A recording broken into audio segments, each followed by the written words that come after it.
आकाशवाणी भोपाल के सभी श्रोताओं को मेरा यानी कि कुमकुमधर का नमस्कार। आप सुन रहे हैं कार्यक्रम नमस्कार भोपाल। सबसे पहले तो कुमकुम जी, आपका आकाशवाणी के नमस्कार भोपाल कार्यक्रम में हम बहुत बहुत स्वागत करते हैं। नमस्कार, थैंक यू। बहुत अच्छा लग रहा है। आकाशवाणी जैसी संस्था से मैं बहुत पहले से संबद्ध रही हूँ। मतलब वैसे तो मैं एक नृत्य की कलाकार हूँ और दूरदर्शन की टॉप ग्रेड आर्टिस्ट हूँ, लेकिन मैंने आकाशवाणी में बहुत काम किया है। मतलब मैं वहाँ सुगम संगीत की अप्रूव्ड गायिका हूँ, मैं न्यूज़ रीडर रही हूँ, मैं ए ग्रेड ड्रामा वॉइस हूँ अभी भी। तो आकाशवाणी से मेरा रिश्ता बहुत पुराना है, इसलिए बहुत अच्छा लग रहा है। तो फिर तो आप ये भी जानते हैं कि आकाशवाणी है जो कि भारतीय संस्कृति की धरोहर को संरक्षित किए हुए है, चाहे वो संगीत की विधा हो, क्लासिकल म्यूजिक हो या दूसरा। जी, इसमें कोई शक नहीं है। और आज से नहीं, कई कई वर्षों से, मतलब कहना चाहिए शायद स्वतंत्रता के पहले से ही शायद ये धरोहर आकाशवाणी ने न केवल संरक्षित की है मगर उसका प्रचार प्रसार किया है। और आज भी बहुत सारे लोग इसका फ़ायदा उठाते हैं और इसमें मतलब दिलचस्पी लेते हैं। कथक की आप एक प्रतिष्ठित नृत्यांगना हैं और कथक को ही आपने पूरा समर्पित कर दिया अपना जीवन। हम बताएं हमारे श्रोताओं के लिए कि ये बीज कब प्रत्यारोपित हुआ था। हाँ, मैं लखनऊ की रहने वाली समझ लीजिए हूँ, क्योंकि मैंने पूरा लगभग पूरा जीवन वहाँ काटा है।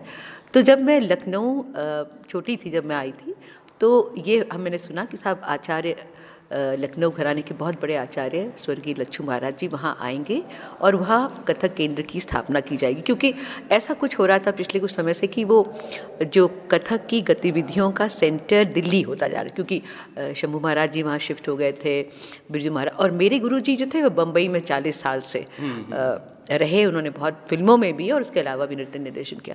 तो ये बनाया कि उनको बुलाया जाए और उनको पहला निदेशक नियुक्त किया गया। तो फिर मेरे मन में बड़ा वो था कि मैं भी सीखूं। तो मैं अपनी एक सखी के साथ वहाँ चली गई, छोटी थी, और गुरुजी खड़े थे, याद है मुझे आज भी, मेरे आंखों के आगे वो सीन है। तो उन्होंने पूछा, मैंने कहा मुझे सीखना है। तो उन्होंने कहा तुमको कुछ आता है? मैंने कहा मुझे कुछ नहीं आता। पता नहीं उन्होंने क्या सोचा और कहा अच्छा सिखाएंगे। बस उस दिन से जीवन की धारा बदल गई और मैं उनके मतलब शिष्यत्व में चली गई। और फिर जो भी आज है वो मेरे गुरु का दिया हुआ है और या मेरे माता पिता का आशीर्वाद है। बिल्कुल, गुरु लच्छू महाराज जी को हम सभी बहुत ही सम्मान के साथ याद करते हैं और उन्हीं के भतीजे पंडित बिरजू महाराज जी रहे हैं, वो भी अपनी कथक की परंपरा को आगे ले जाने के लिए अपना अमूल्य योगदान दे रहे हैं। लखनऊ घराने का एक अपना अलग ही फ्लेवर है, उसकी अलग ही एक पहचान है। कुछ उसकी विशेषता के बारे में बताइए कथक को लेकर। देखिए, लखनऊ घराने का जैसे जो जिस क्षेत्र की कला होती है ना, उस पर उसका असर होता है। जैसे लखनऊ या अवध का क्षेत्र है, उसमें एक नफासत है, एक रिफाइनमेंट है, जैसे कि चिकनकारी, जैसे कि जरदोज़ी, जैसे कि इत्र, जैसे कि अदब, आदाब, बोलना, सलीका, जैसे कि ठुमरी, ये सब चीज़ें जो है ना, उसको एक उस पूरे क्षेत्र को एक परिष्कृत, एक रिफाइनमेंट, एक नज़ाकत देती हैं। वही सब आपको लखनऊ घराने के कथक में भी मिलेगा।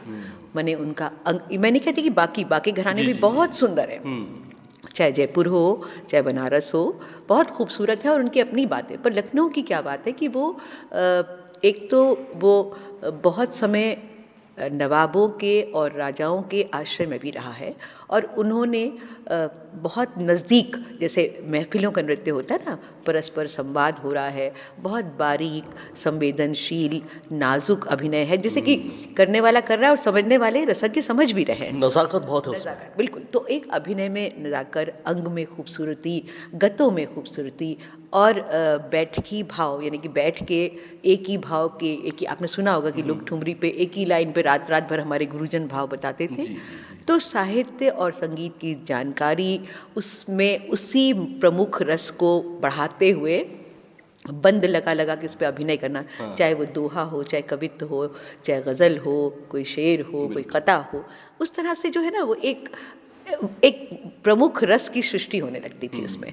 तो ये सब चीज़ें अगर आप देखें तो लखनऊ घराने की विशेषताएं बनती हैं। कुमकुम जी, जब हम बात करते हैं कथक की, तो कथक में असीम संभावना नज़र आती हैं कुछ और नृत्यों के मुकाबले अगर हम देखें, और भावों की उसमें प्रधानता होती है और बहुत सारा स्कोप ये भी ठुमरी का, कजरी का, बहुत सारे इसको भी हम नृत्य में बहुत सुंदर तरीके से ढाल सकते हैं। तो आप क्या मानती हैं कथक में आज और क्या क्या संभावनाएं हैं?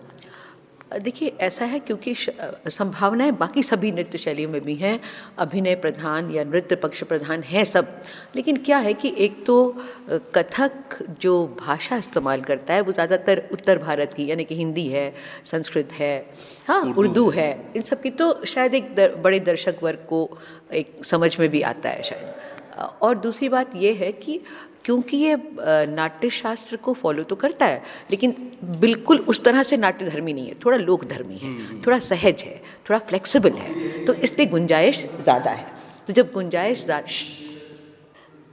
गुंजाइश इसमें ज़्यादा है तो बहुत प्रकार की संभावनाएं बनती हैं, औरों में भी बनती हैं। तो क्या हुआ कि हम बिल्कुल जो नाट्यशास्त्र में वर्णित हस्तक हैं, संयुक्त असंयुक्त, एकदम से उनको फॉलो करते हैं, मगर पूरी तरह उन्हीं को नहीं फॉलो करते। कथक कलाकार अपनी समझ से, अपनी उपज से भी मतलब अपने हस्तक बनाते हैं, अपने भाव बनाते हैं, तो इस तरह से थोड़ी एक फ्लेक्सिबिलिटी बढ़ती है। तो इसलिए आप कह सकते हैं कि कथक नृत्य में इस प्रकार की संभावनाएं हो जाती हैं। आपने भातखंड संगीत विश्वविद्यालय में काफ़ी लंबे समय काम किया है, तकरीबन 13 वर्ष आपने उसमें काम किया है। तो इस संगीत विश्वविद्यालय की क्या संभावनाएं आपने देखी हैं कला को प्रोत्साहित करने के लिए और नए शिष्यों को तैयार करने के लिए, इसका क्या योगदान है? जी, देखिए भातखंडे संगीत विश्वविद्यालय जो है, पहले वो बल्कि पहले से इसे यूनिवर्सिटी मानते थे, फिर बहुत समय ये भातखंडे हिंदुस्तानी संगीत म्यूज़िक कॉलेज रहा सका, लेकिन फिर बाद में 2000 में ये फिर एक यूनिवर्सिटी बन गया। तो इसकी तो 1926 से ही स्थापना है और प्रतिष्ठा बहुत है, और इसमें बहुत सारी विधाएं सिखाई जाती हैं।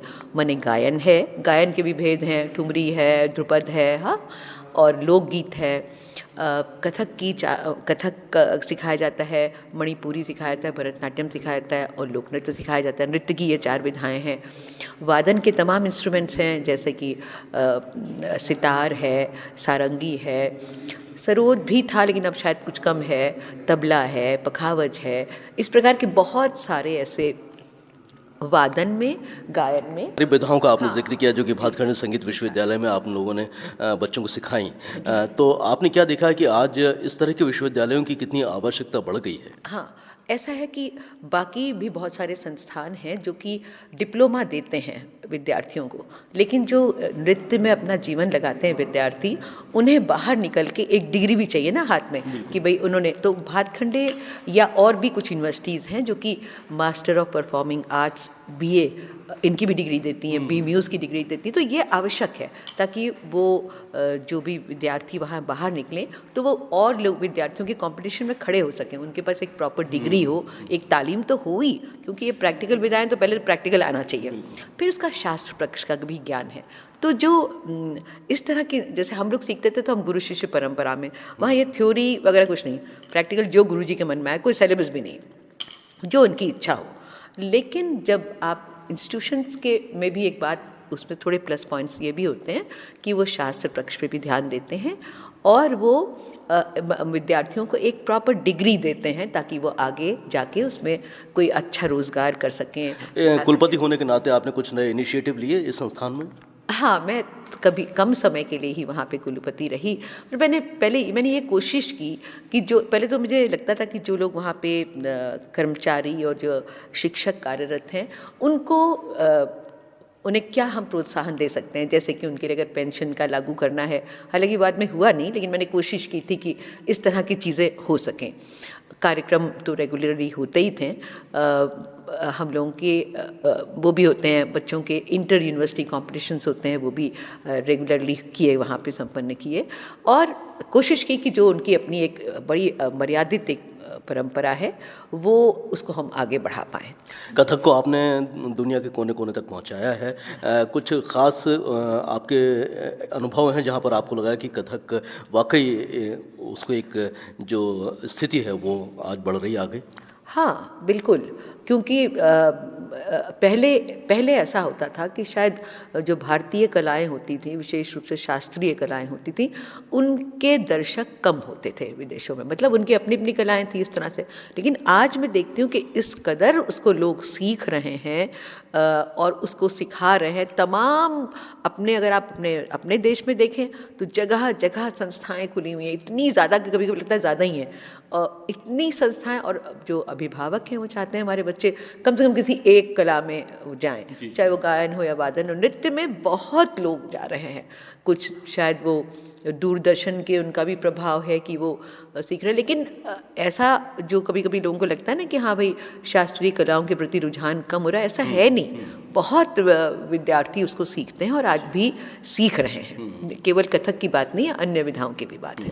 जो पारंपरिक बंदिशें हैं उनको तो आप कथक में इस्तेमाल कर ही रही हैं। कुछ नए आजकल प्रयोग भी देखे जा रहे हैं कि लोग प्रसाद की कविताएं हैं या दूसरे बड़े बड़े राइटर्स की कविताओं को भी शामिल कर रहे हैं नृत्य में। आपने कुछ नए नवाचार किए? ये तो बहुत, ये अभी से नहीं हो रहा है, ये तो मतलब कहना चाहिए कि देखिए पहले गज़ल होती थी, मेरे गुरुजी गज़ल लेके आए थे, उसमें मैंने नज़्म भी की उसके बाद, क्योंकि मुझे लगता था कि नज़्म में एक पूरा आइडिया देर तक चलता है और नृत्य को सूट करता है। इस प्रकार से जो, जिसे आप लोग कहते हैं आजकल के जो आधुनिक कवि है, जिनकी कविता में, जिसे अकविता आप लोग कहते हैं, छंदबद्ध ना होने पे भी उसमें करना, तो मैंने भी किया था। दिनकर की कविता मैंने की थी और भी तमाम तरह की स्थिति। मैंने ये भी कोशिश की है कि मैंने थिएटर में कई वर्ष काम किया। दर्पण एक संस्था बहुत प्रतिष्ठित है, मतलब उसकी कई ब्रांच है, लेकिन लखनऊ में बहुत वो एक्टिव है, तो मैंने कई साल उसमें काम किया।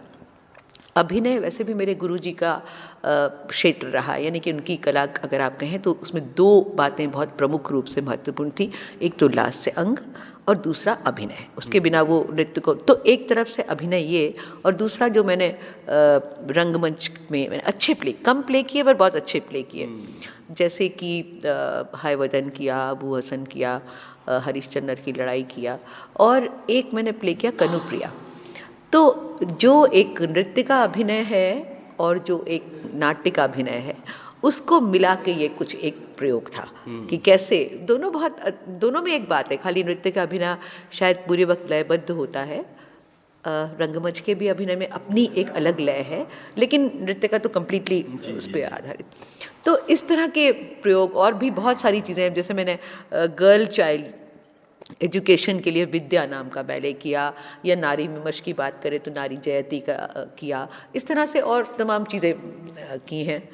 एक आम आदमी की व्यथा को लेके मैंने तीसरा विषम सम, किसी अच्छे लेखक ने हमारा लिखा था, उसको किया। मैंने इस तरह की जो मेरे से संभव थे, लेकिन परंपरा के अंतर्गत रहकर ही। कुमकुम जी, पंडित लक्ष्मण महाराज जी ने बहुत बड़ा योगदान दिया। पाकिस्तान में उन्होंने गाना कोरियोग्राफ किया है और मुग़ल आज़म में भी उन्होंने कोरियोग्राफ किया है।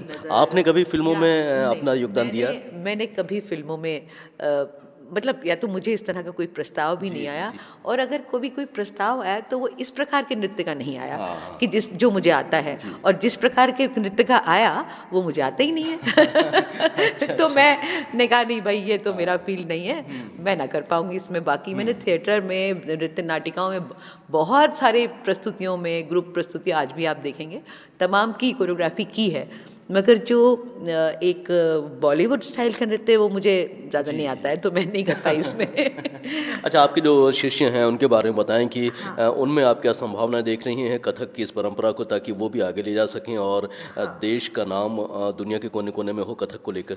हाँ, देखिए, दो प्रकार के विद्यार्थी होते हैं। एक तो ये होता है जो मतलब केवल अपना शौकिया सीखते हैं या जो किसी डिग्री के लिए सीखते हैं, लेकिन जो सचमुच सीरियस होते हैं वो उस प्रकार के विद्यार्थी जो गुरु शिष्य परंपरा के अंतर्गत लगातार आपसे सीखते हैं। ऐसे बहुत से शिष्य हैं, पिछले कई वर्षों में, कई दशकों में मैंने ऐसे शिष्य तैयार किए हैं, और मैं आपसे ये कह सकती हूँ कि उनमें मुझे कभी भी न तो मतलब उनकी लगन में कोई कमी नहीं है, उनके परिश्रम में कोई मेहनत में कमी नहीं है, और उनकी अपनी सोच भी बहुत अच्छी है। तो मुझे अभी तक, और ये बहुत सारे ऐसे नहीं होते हैं, मतलब अगर आप कहेंगे तो मेरे शिष्य अलग अलग जगहों पे अलग अलग तरह से काम कर रहे हैं। कोई सिखा रहा है, कोई प्रोडक्शन कर रहा है, कोई नौकरी भी कर, लेकिन सब जुड़े हुए हैं इससे। हाँ, तो लेकिन अपनी सोच भी है, उनका अपना भी वो है। लेकिन मुझे ये देखकर खुशी होती है कि उनमें से कम कई ऐसे हैं जो कि अब स्वतंत्र रूप से काम करने के लायक हो गए।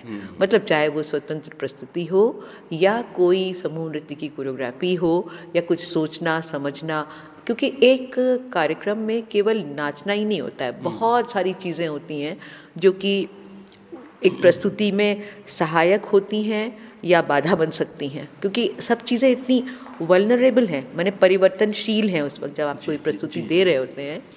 आपको अपने संगतकर्ताओं के साथ एक बहुत अच्छा आपका एक रेपो होना चाहिए, आपकी लाइट अच्छी होनी चाहिए, साउंड अच्छा होना चाहिए, आपके दर्शक आप रसज्ञ समझने वाले, ये सारी चीज़ें इतनी आपका जो एक उसका जो एक निवेदन है जिसे हम कंपेयरिंग कहते हैं वो होना चाहिए। अब बहुत सारी चीज़ें हैं कि जो अगर सही जगह पे आ जाएं तो प्रस्तुति अच्छी होती है, वरना कभी कभी सब कुछ वही होते हुए भी प्रस्तुति अच्छी नहीं होती है। इसलिए हम लोग ईश्वर को बहुत मानते हैं, अपने गुरु को का नाम लेके, ईश्वर का नाम लेके ही, क्योंकि उसी के सहारे चलता है सब कुछ। और बहुत सारे नवोदित प्रतिभाएं हैं जो आना चाहती हैं कथक की फील्ड में। भोपाल में भी बहुत छोटे छोटे बच्चे सीख रहे हैं, तो ऐसे बच्चों को एक जानी मानी नृत्यांगना होने के नाते आप क्या संदेश देना चाहती हैं, क्या आशीर्वाद देना चाहती हैं?